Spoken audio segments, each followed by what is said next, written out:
you've made it to the last video, do not watch this lesson if you're not already confident in your basic chord shapes, at least where your roots are on the white keys. If you've done that and you feel really good about your basic chord shapes, you know your C shape is all white keys, you know your F shape is all white keys, you know your D shape has a black key in the middle, and so forth.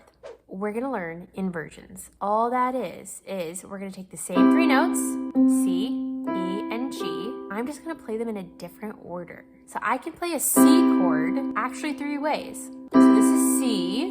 Another way I could play C, E, and G is I could move this C here and just play it this way.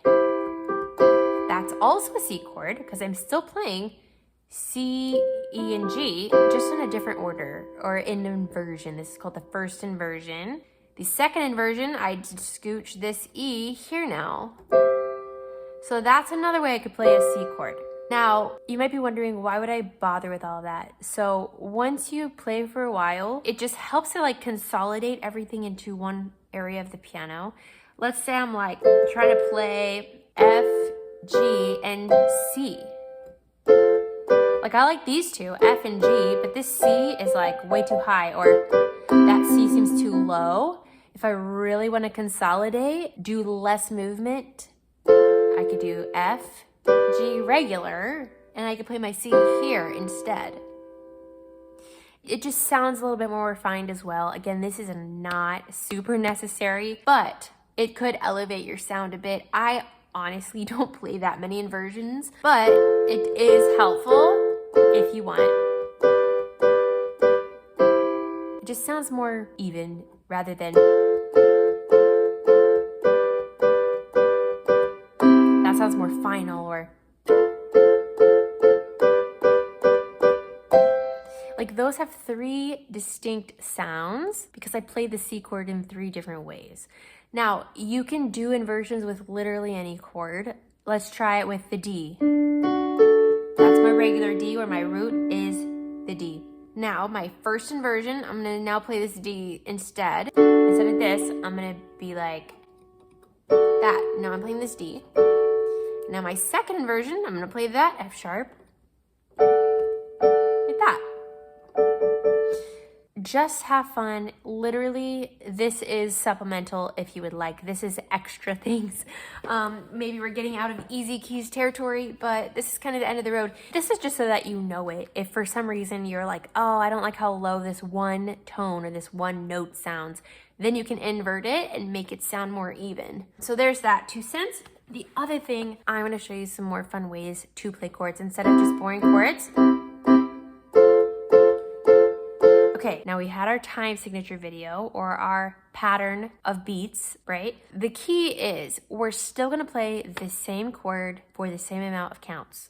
That's our basic framework. But now we're gonna play a little bit more within that framework. So if I have my C chord, instead of just doing that, I have 4 counts. 1, 2, 3, 4. I could do an arpeggio. 1, 2, 3, 4. Or 1, 2, 3, 4. Now our arpeggio, a while back in one of the earlier lessons, we talked about broken chords and block chords. So I could even play any of those 3 tones in C and it's gonna be a C chord. I don't have to play them at the same time. I could be like 1 and 2 and 3 and 4 and. I could be like 1 and 2 and 3 and 4 and. And when you do that, that's where the pedal comes in really handy, because then it sounds really fancy, like that is pretty. That's still a C chord in my C chord land. 1, 2, 3, 4. 1, 2, 3. Now I'm doing that same thing in my F shape. So if you want to, you could like write it down as like the finger number. That's how I like to refer to these, like 5, 1, 5, 1, 5, 1, 5, 1 in my C shape. Now my F shape, 5, 1, 5, 1, 5, 1, 5, 1. I can add my root.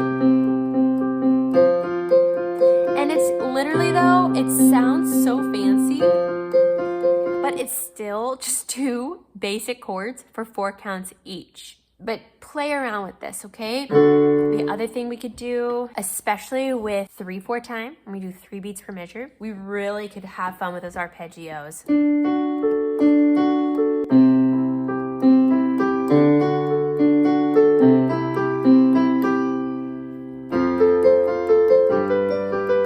So that is a way you could like write a waltz instead of going 1, 2, 3, 1, 2, 3. You'd be like, whoops. 1, 2, 3, 1, 2, 3. That's cool. If you want to do 4/4, you could add, instead of just, because there's only 3 notes, right? 1, 2, 3, 1, 2, 3. Again, this video is all about like elevating what you already have. So if I want to do 4 counts, I could be like 1, 2, 3, 4. Oh my gosh, now we're sounding like Little Mermaid. Oh my gosh.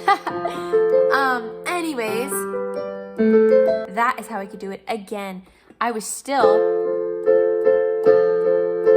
doing basic chords, but now I'm going, instead of 1, 2, 3, 4, 1, 2, 3, 4, I still have all F tones, F, F, A, C, for 4 counts. 1, 2, 3, 4, 1, 2, 3, 4, now G. Now you can play, there's so many ways you could get expressive with these, you know? And I even encourage you just to like try different fingers within that scale. That's why we learn the 5-finger scale. So now that we're finessing a bit, I could even try like 5, 1, 5, 1, 5, 1, 5, 1, 4, 1, 4, 1, 4, 1, 4, 1, 2, 1, 2, 1.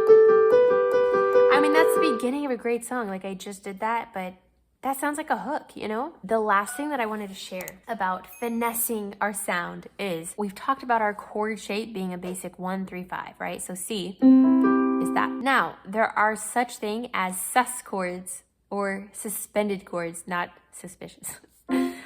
All we do is, instead of playing the 1, 3, 5, that's a C. Now, if we have a C sus 2, if you ever see that written down anywhere, it's, instead of playing the 3rd, I'm going to suspend it to the 2nd. So instead of going, I'm going to play those. And that's a really beautiful sound as well. That's a C sus 2, because they're basically substituting R2 instead of 3. C chord, C sus 2. C chord, now what do you think C sus 4 is? Yes, we go up here. If anyone knows that Dancing on the Waves,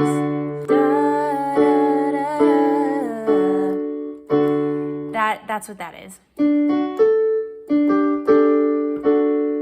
There's beautiful chord progressions you can make with just putting the 4 in instead of the 3, or the 2 in instead of the 3. There's so much that you could do with what I just gave you. Pause, go back as many times as you like, and just let this burst off the page. I think the coolest thing you could do is just invite the Holy Spirit to guide you, to give you ideas, and then just have fun and explore what different sounds and rhythms are like. Whatever comes out of me naturally is not what comes out of you naturally. So thank you so much for following me thus far. I hope that you've really enjoyed it. I would love if you gave some feedback on how this was for you. I hope you have a wonderful rest of your week, and hopefully I'll see you on the next series. Thank you for watching. If you like what you see, won't you like it and subscribe for me?